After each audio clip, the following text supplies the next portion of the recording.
Thank you, Michael, and good morning, everyone. My name is Ruth Mauldin, and I am the director of the Design Leadership Foundation. We are all very excited to be here with you today and want to talk to you about how much the foundation has grown in the past year.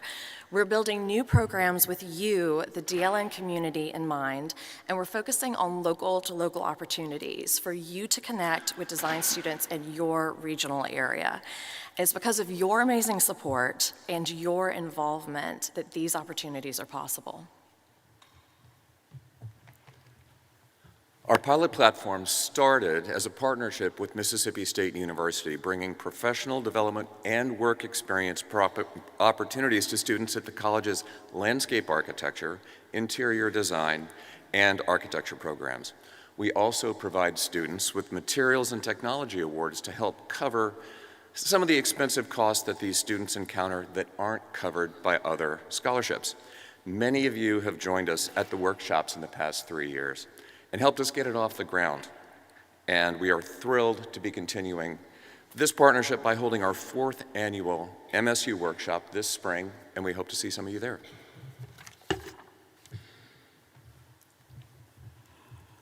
It is because I've seen the success and the impact of the MSU workshops that I stand here with conviction that this program works.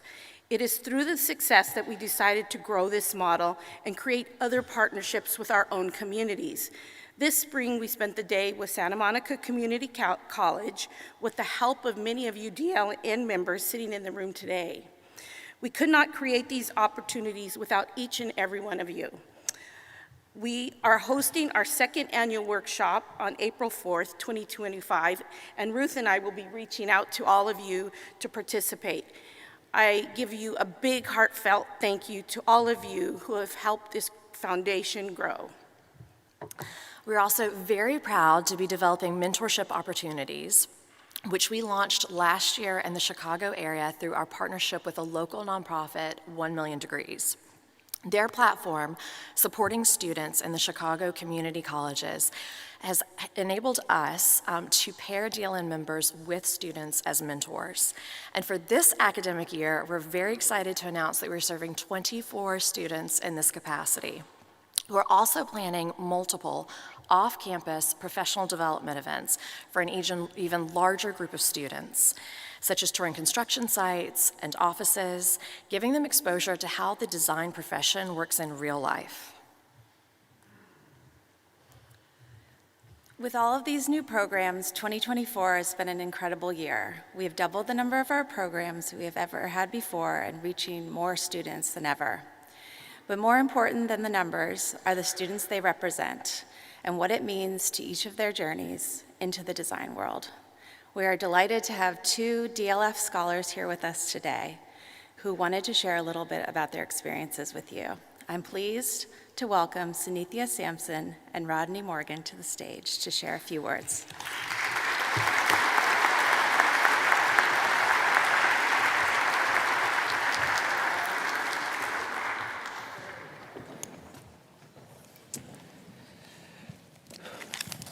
Thanks, Lindsay, and hello, everyone.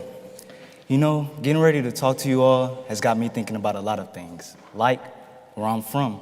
Originally Milwaukee, Wisconsin, then Blue Mountain, Mississippi. And if you're not sure where that is, focus on Memphis, go 50 miles south, and you've got it. I also thought about the landscape. In Blue Mountain, my siblings and I would play in the woods nearby. It was peaceful, too peaceful at first. I was used to a loud environment, full of concrete, not much greenery, and too many things my mom didn't want us growing up around. So, on February 3rd, 2013, a day I will always remember, we got on a bus with just our suitcases and left to start fresh. I was 10, and I remember looking out the window and seeing all the buildings of Chicago's skyline. And in a way, buildings have always had a big impact on me.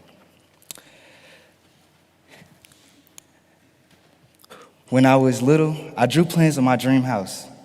And, in case you were wondering, it looked a lot like the White House. 2 stories, white, big columns, fountains, and a gate with my initials, RLM. And because I was a kid, and it was not the White House, I drew an amusement park in the back with a Ferris wheel.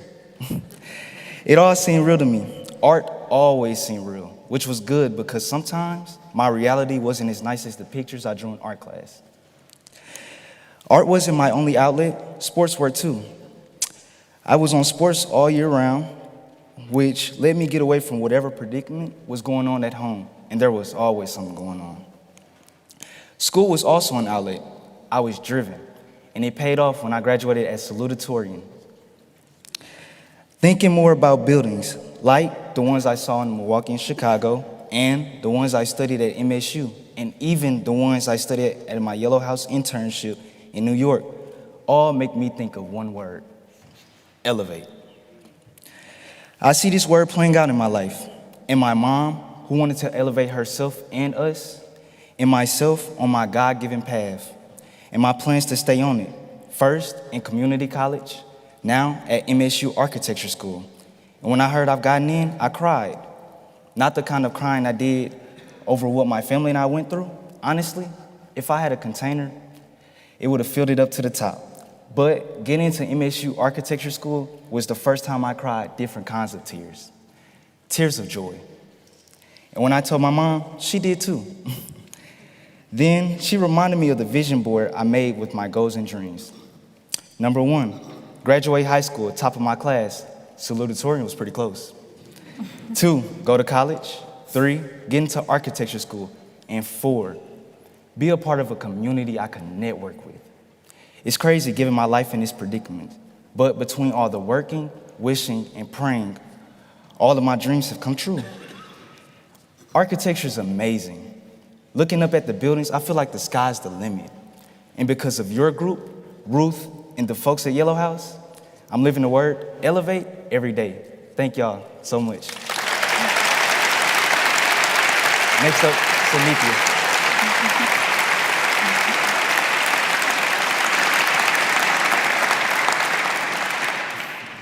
Hello, everyone.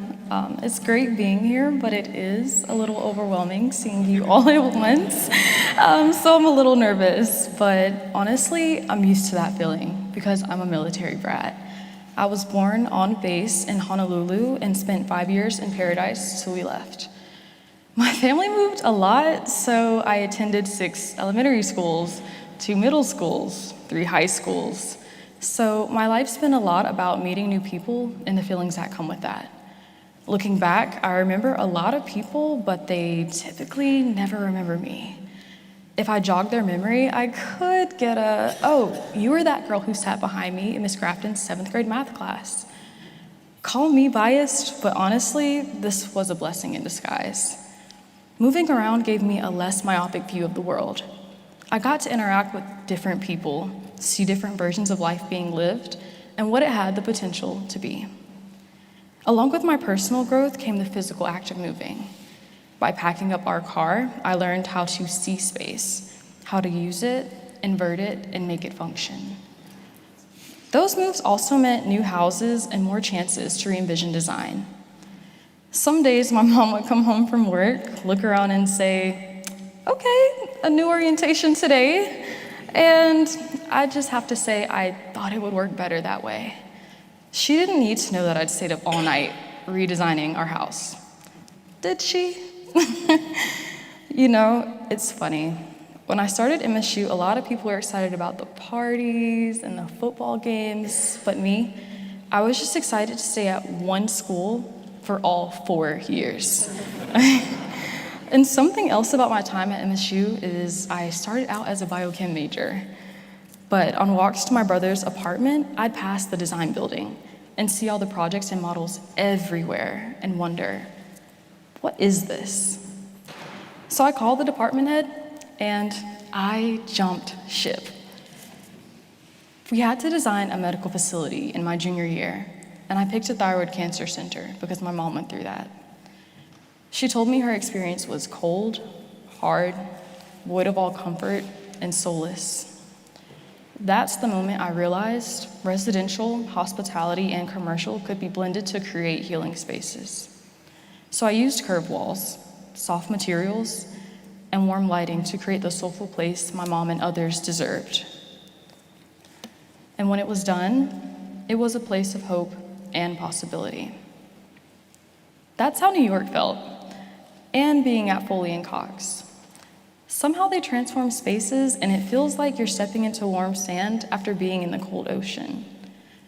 So yeah, I guess I bring a little piece of Hawaii with me wherever I go.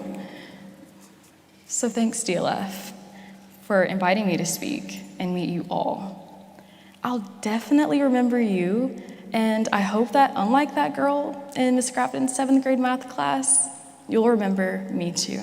Thank you.